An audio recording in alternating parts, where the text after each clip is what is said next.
This is the worst tea party I've ever seen.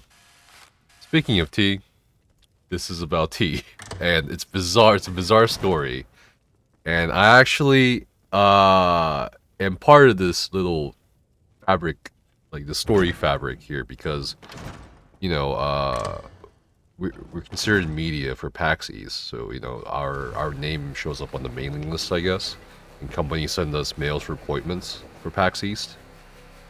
And one of the companies that sent me this mail is from this dude, Travis Peacock, from what's a company called D&T. And I'm just like, what does that mean? And I'm like, oh, D&D, Dungeons and Dragons. And he said, hey, Casper, Nephis, I'm Travis from D&T. Blah, blah, blah. And then the second part. Also, I'm not sure how often I can be at the booth, as PAX has had pretty strict booth bay policy.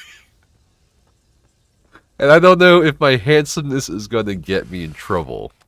So if you want to schedule a slot with me at the convention or before on Meet, just use my meeting link.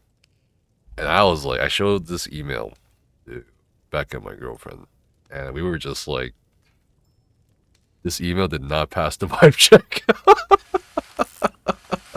Like, I think the first part of the email was okay, and then the second part's like, I don't know if my handsomeness is gonna get me in trouble. I'm like, motherfucker, what are you talking about?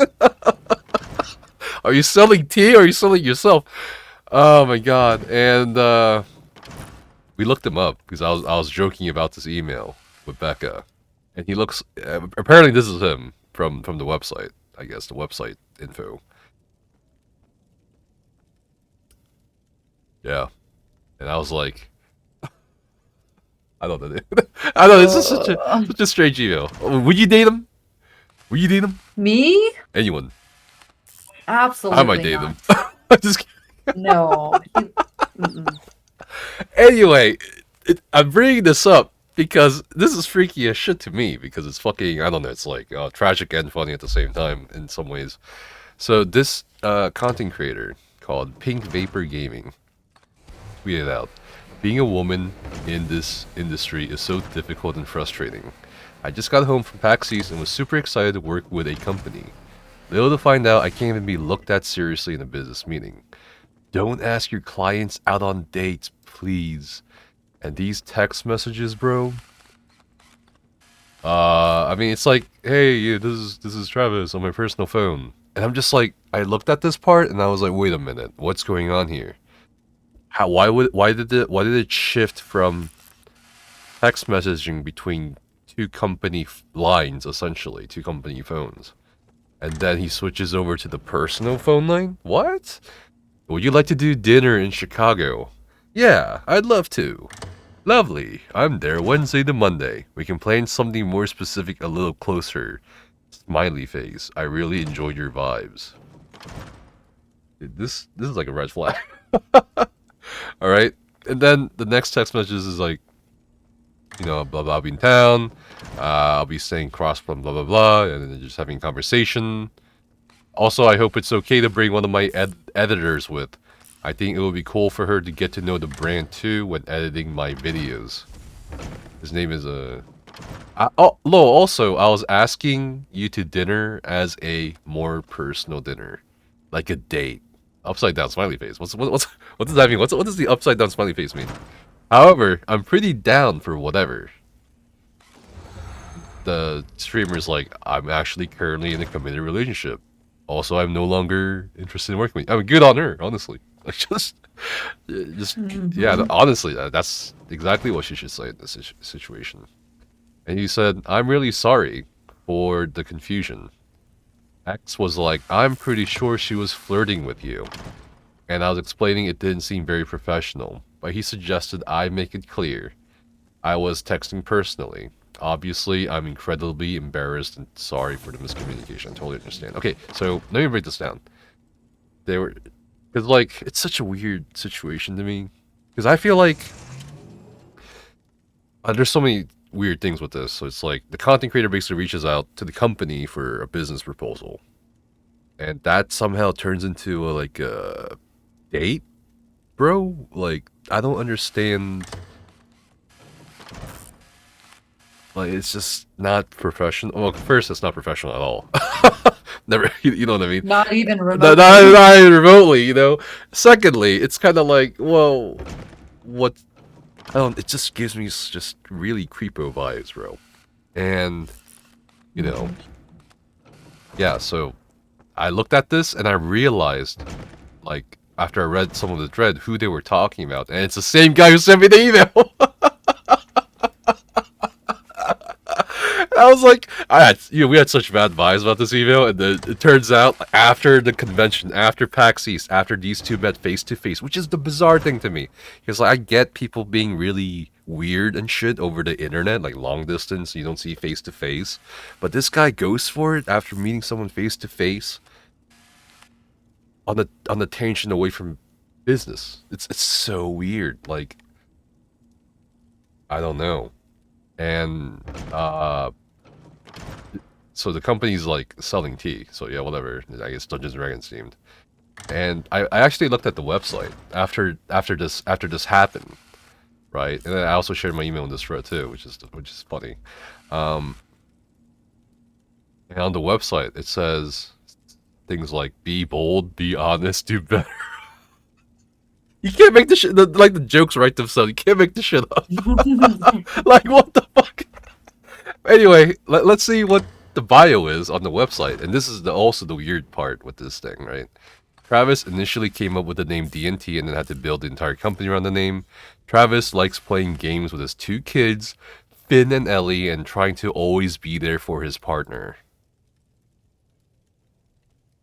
Really, just the cherry on top. So I have so many questions. But I mean, I shouldn't have these questions, to be honest with you, but I find it fascinating. So, assuming the worst, he is cheating on his partner. That's the worst case scenario. And he's doing it through his business. The second scenario is he is in a polyamorous relationship with his partner. But I feel like, judging from the nature of the text messages, it feels like it was more spontaneous. And I would assume maybe he doesn't tell his partner about, like, aren't there like rules with polyamory or some shit? Like the ethics of communication and relation. I don't know. Like, I don't know that shit. But I feel like if you're in a polyamorous relationship, should you tell your partner who you're gonna fuck for various reasons, like, you know, STIs, shit like that? I don't know. Just general respect for your partner. Yeah, I don't know. It's pretty interesting what the website says versus what happened. And oh god. And then they responded like almost immediately after like this thread started blowing up. It was like at maybe 2,000 likes. Now it's at almost 16,000 likes when they responded, by the way. Like, so it's like... It was like, what, 10 minutes after you found the screenshot post? Yeah. So, like, yeah, it wasn't blown up yet, but it was starting to get attention. Both the email I posted and the content creator, Pink Paper, who got into this situation, unfortunately. And this is their statement from the guy, or yeah, this is the guy himself. Our motto is to be bold, be honest, do better. This weekend, Travis, failed at that, and hope now to at least do the second one. This weekend at PAX, a potential creator partner reached out and wanted to have a meeting about collaborating. I had taken some parts of the interaction the wrong way and naively asked her out on a date. This totally violates the ethical standards of my company. It continues a standard where women feel uncomfortable in this industry, and in general, it's just so creepy, or it's just creepy. I was 100% wrong in my actions. I didn't mean to use any perceived position of power to my advantage. Neurodivergence isn't an excuse for shitty behavior. I think it's important for people to call out bad behavior, and I respect getting called out for my mistake. I'm truly and genuinely sorry. Of course, to the person directly harmed, but also to people who thought me better of me who I let down. I'm ready to accept the consequences of my actions. Well, how would you rate this apology? Like, if the YouTube tier apologies is like in the middle, and the genuine apologies is at the top, and I don't know, company PR statements at the bottom, I think Luca like Cash BP did Oil. it better. Wait, what do you say? Luca Cash did it better. Oh my god. Oh my god. Anyway, 0 out of 10, 0 out of 10. He's a Blizzard employee. Much better than any of my apologies. Wow. Okay, sure. Oh my god. But anyway, dude, I felt like this wasn't really an apology. I mean, I think it's part apology and part something else. I don't know how to describe that something else though.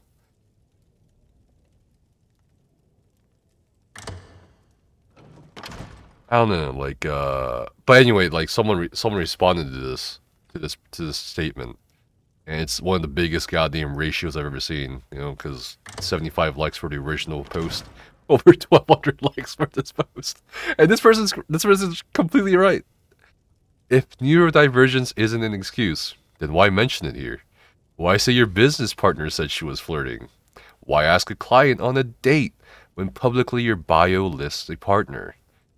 Why use your company line for personal text? If you're trying to stop this, then why do it?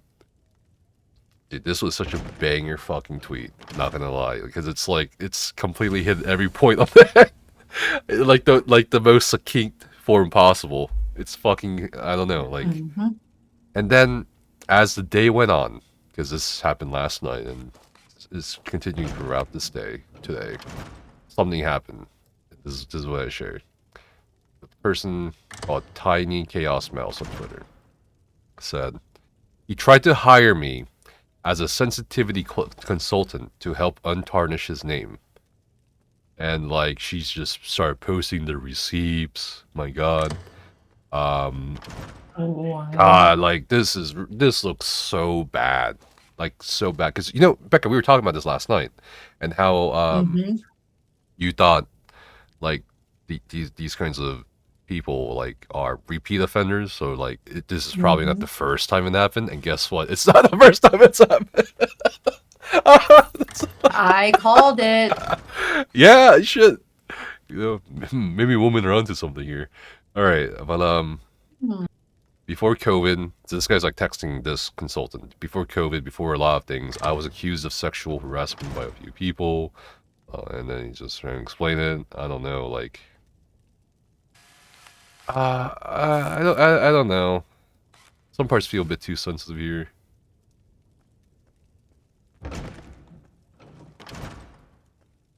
I don't know, but it's interesting. It's real interesting. What do you think? Like, what do you think about all this? Like, because there are some people, of course, being brain dead on Twitter saying like, oh, he just asked her out, it's not a big deal. But I'm just like, why go from the business part to the dating part? That's like one of the biggest things to me. After only meeting her one time. Well, I don't know, it's so bizarre. Just because like someone's being nice to you doesn't mean they want to fuck you, right? Essentially. Exactly. It's like, but like that's how this guy took this. Yeah, but the business part is also what gets me here. It's like, fuck. I don't know if there's a good analogy for this, but it's like, God, I'm trying to think of the most like nonsensical like profession in relation to this situation. I don't know, bro. Anyway, nice shoes. Let's fuck. Oh my god. There's no defending this. Yeah, I don't think there's no defending this either. And it's just kind of like, I don't get that. I had a bad feeling about the dude from the beginning. I'm so glad we didn't go by his booth. I know, that's the thing. We almost did, right? We're like, oh, it's tea. But anyway. No, that was all you. I was like, I'm out. Okay. And because she thinks it's a business deal, she's gonna respond. Yeah, I feel like there's like a sort of power dynamic here at play. You know what I mean? Because like, the content creator is in the position of needing something from them, essentially, right?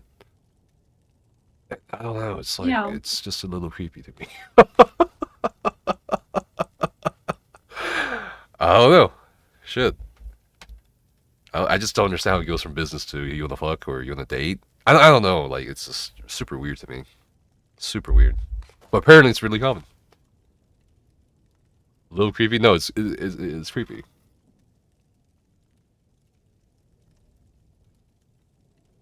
But yeah. So what's apparently going on with this is like apparently like some of their products are like used by the people who run Critical Role, that D&D really popular streaming group with fantastic voice actors and such. So you know we'll see how this goes. I think it's gonna develop more. Get them on the next ESOU podcast. It's not even ESO related. This is not even ESO related. This is a really bad tea party gone horribly wrong.